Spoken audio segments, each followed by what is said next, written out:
my BSS, welcome back to a brand new video. As you guys could probably already tell by the title, today I am going to tell you guys another paranormal story within my family. So if that is something that you want to see today, of course keep on watching.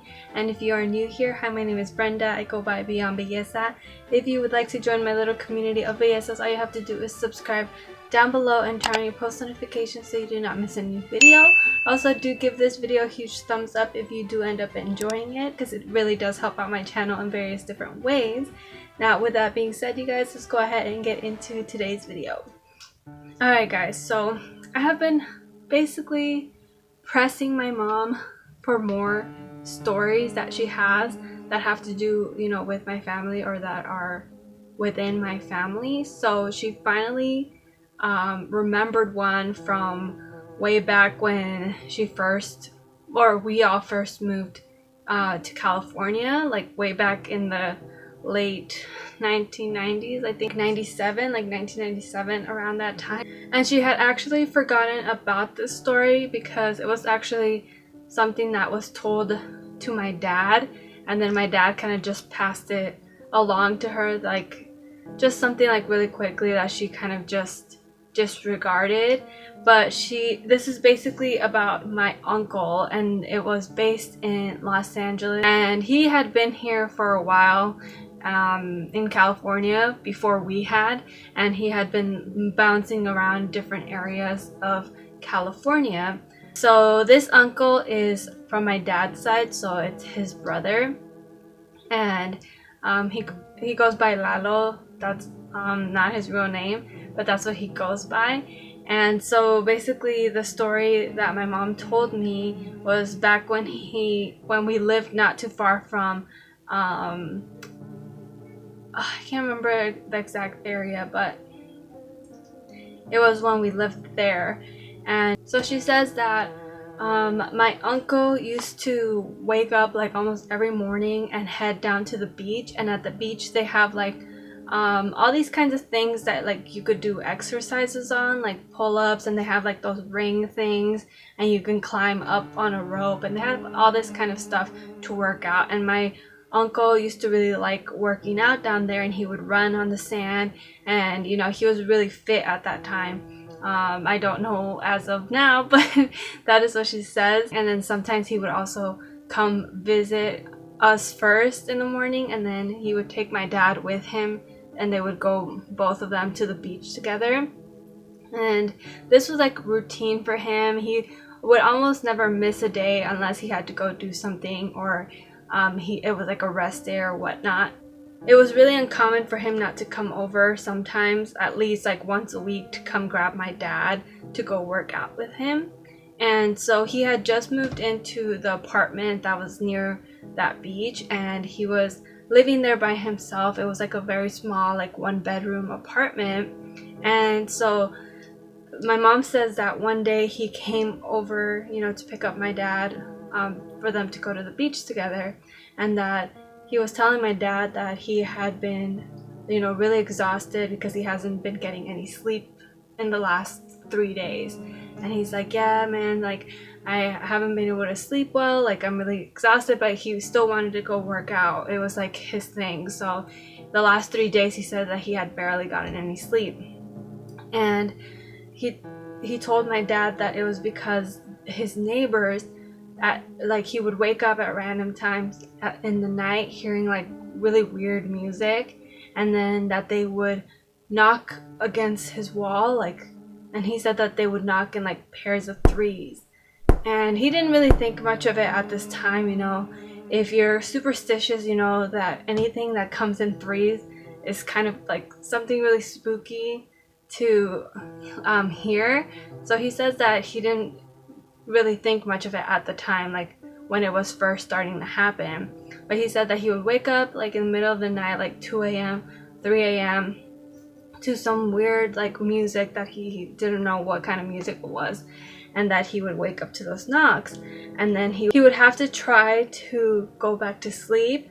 And of course sometimes he would, and sometimes it just would go on for so long that he would just eventually tune out and then be able to fall asleep.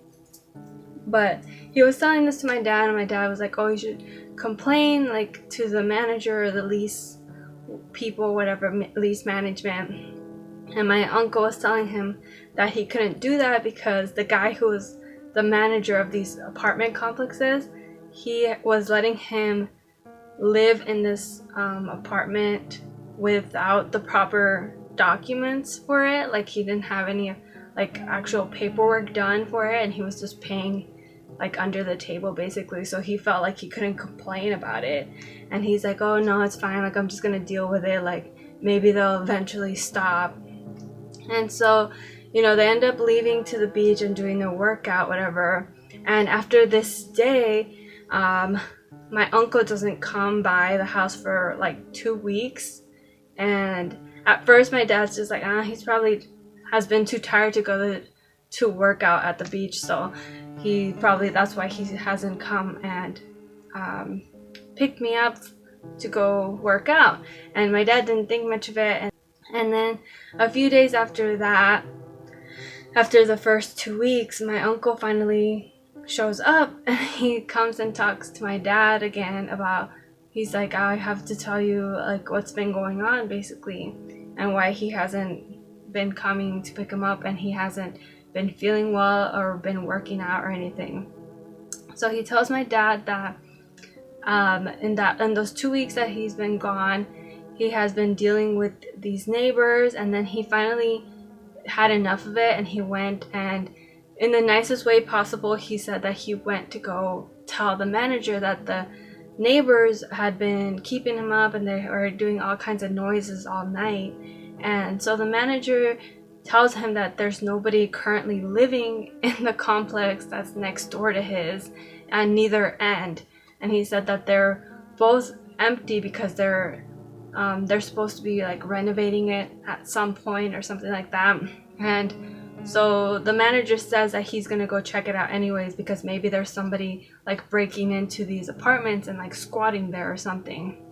So they go check out the one where my uncle has been hearing the noises from, which is like on this side, and they go and check it out, and it's empty. There's like nothing there. All of the windows are locked. Obviously the front door has been locked because they had to unlock it to get in. And the manager and my uncle are like confused. They're like, okay, it seems like nothing has been touched in here. Nobody has there's like no sign that anybody had been there at all or tried to break in or anything.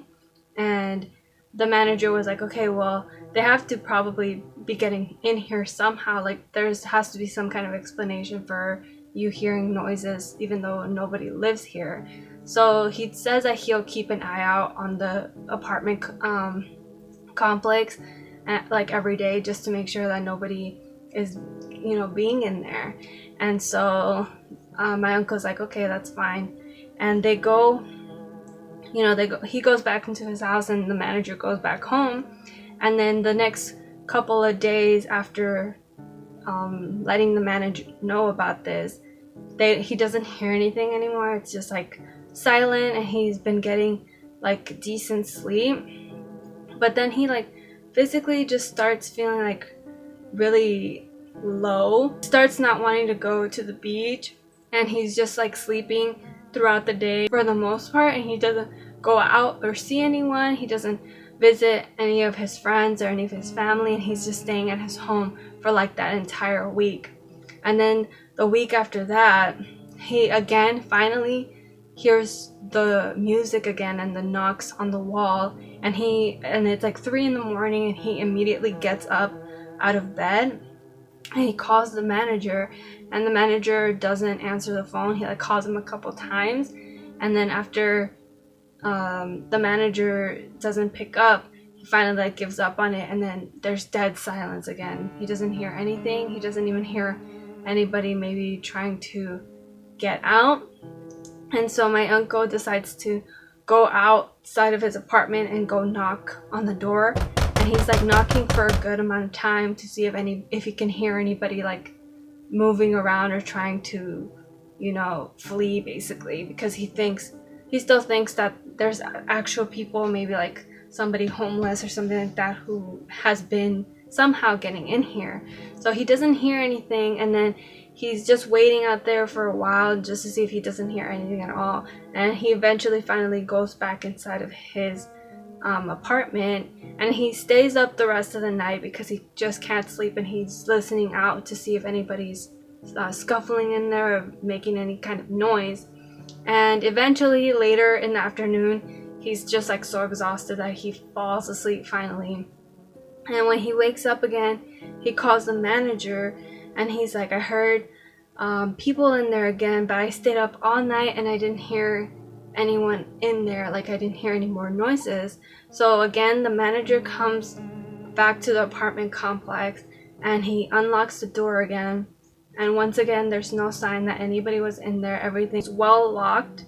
And so my uncle is just like, he doesn't understand what was going on, and he finally decides that it's enough because he just has been feeling really weird. He's been feeling really down, like really depressed, and like he just can't do anything. And this has been really bothering him in his space, you know, because he can't be in peace in his own house.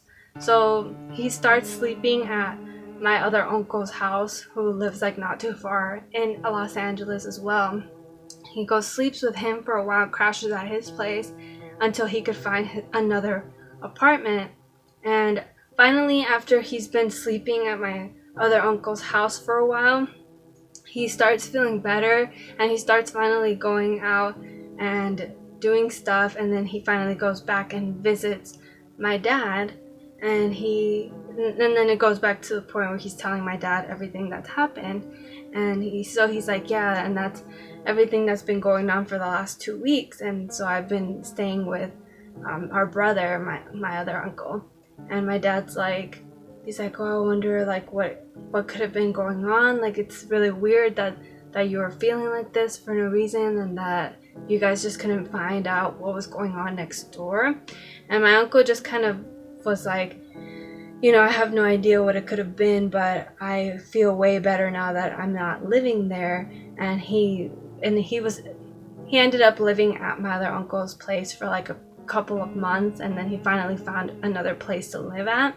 But then after that, my uncle said that he didn't really experience anything like that again, and that the place that he lived at was fine, and he lived there for a while. And then after that, my uncles were just kind of all over the place, and most of them are in Mexico. And then others, other family members from my dad's side, I have no idea where they reside now. But yeah, it is spooky. I really don't know what it could have been. I feel like it might have been some kind of like demonic presence, or like some kind of witchcraft sort of thing. I don't really know what it could have possibly been. And honestly, so many different types of superstitions that you could probably bring up with this story, but my uncle doesn't think that it's any of that, even though there was really no explanation in the end to why it was like that. I don't know if it was just because it was a disturbance in his life and he was getting really tired of it, and it was just draining him that way. Could have been something really simple as squatters, and they just were really good at not leaving any trace behind. But either way, I thought it was really scary or really eerie, and I was like, I really want to know what it could have been. And if you can just totally rule out everything else and then really say that it was just somebody homeless living there, but why would they be doing all of that noise, you know? It's like they wouldn't want to be caught, especially if they were leaving no trace. They wouldn't be knocking on the walls and playing music. It wouldn't really make sense to be doing that, because they would eventually get caught, right? So that is basically the story that my mom told me about my uncle. And this was a really long time ago. As I said, I was probably only like 3 or 4 years old, so I obviously don't remember any of this happening or being told. And my mom finally, it like popped into her head, and she's like, oh yeah, like your uncles were always running into like weird stuff like that. Especially because, well, my uncles really weren't superstitious like in the paranormal way. They were more like, they really believed in aliens and stuff, and they were always talking about aliens. And I think I mentioned this briefly in one of my previous videos. I don't really know which one, but I had mentioned that they would sit outside on the hood of their car, like my two uncles and my dad, the three of them, and then I would just be there like a little chismosa, sitting with them, like wanting to be around the conversation.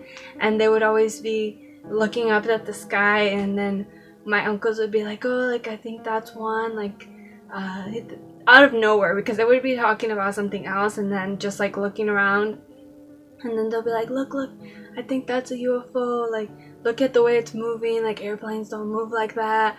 And my dad was always watching like Ancient Aliens and like any UFO documentary that you could think of, and he would be watching it.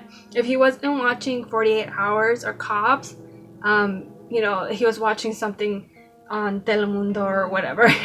But he was always really into all of that, and so were my uncles. And my dad was always, apparently, according to my mom, because I never actually heard him say this, but before, my dad used to always he would always be like, oh, I want them to take me, like he wanted to be abducted. And I really don't know why, but that's just something that he wanted. He was like, wouldn't that be so cool, like, and they could take me to their planet and like all this kind of stuff. And it was mostly just for fun, because he really liked watching all those kinds of shows, and he obviously believed that we were not the only life form in the galaxy. So I used to just love being there, listening to everything that they had to say about aliens. But yeah, I never really heard my dad say that he wanted to be abducted, but I did watch a lot of those shows with him. And yeah, that's just, I feel like it just has been part of my family, that we're just very open to different kinds of stuff and beliefs. So yeah, that is it basically for that story. I hope that you did enjoy it. I know it was a little bit like, it was more of a thinker, like, was it paranormal or was it something else? We will never know. But yeah, guys, thank you so much for being here watching today's video. And before I do go, I want to do a comment shout out from my last video, which was the 3 scary legends from Mexico. Let me go ahead and pull it up and do a random one, whichever one I land on. Okay, so the comment shout out is gonna go to Melanie right here. Thank you so much for leaving a nice comment. I really do appreciate it. And as always, if you want to be the next comment shout out, all you have to do is leave me a nice comment, of course. And I always really do appreciate it when you guys leave comments. On top of just watching my video, I always like having conversations with you guys down there, as I always say. Anyway, guys, thank you so much for watching. I love you guys so much. Don't forget to stay safe and be kind. I will see you in the next one. Bye-bye. First time I saw you, girl, I like you to stay.